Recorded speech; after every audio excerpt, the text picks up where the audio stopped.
สบายดีมื้อนี้จะพาทุกคนมาเฮ็ดเลือดแป้งเป็ดเนาะเราก็จะนำเครื่องในมาซอยแล้วเอาไปคั่วใส่แป้งนัวและสีไข่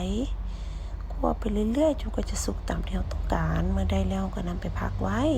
ส่วนผักหอมก็จะมีหอมป้อมหอมบัวหอมลาบมะเขือบุรพาเนาะและยังมีกระเทียมเกี่ยวถั่วดิน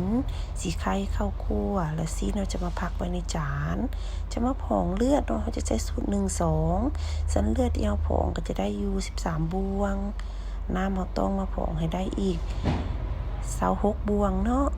ผองไปเรื่อยๆจนกว่าจะครบเมื่อได้สัดส่วนตามที่เราต้องการแล้วก็มาค้นทุกอย่างให้เข้ากันเมื่อค้นทุกอย่างเข้ากันแล้วก็นำไปเทใส่จานที่เราพักซีนไว้เทลงไปเลยเนาะเมื่อเทลงไปแล้วเราก็จะผัดเล็กน้อยให้เลือดก้ามแล้วไปซอยผักที่เราเกี่ยมไว้เพื่อโรยหน้าเมื่อซอยผักแล้วก็พอดีเลือดก้ามเนาะเลือดก้ามเราก็จะมาโรยหน้าด้วยข้าวคั่ว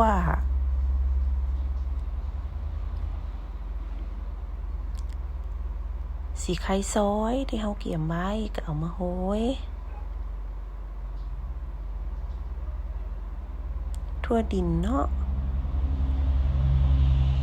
ถั่วดินแล้วก็กระเทียมเกี่ยวของพวกเราก็โรยใส่คือกัน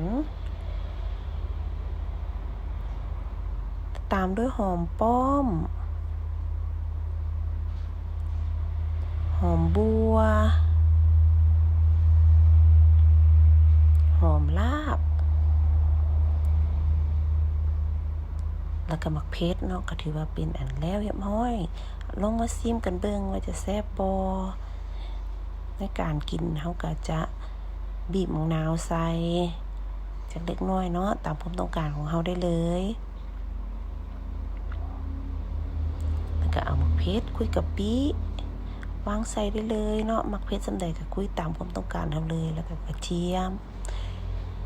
ซิมเบิ่งทุกคนแซ่บบ่ฝากทุกคนกดติดตามให้ในเด้อเพื่อเป็นกำลังใจ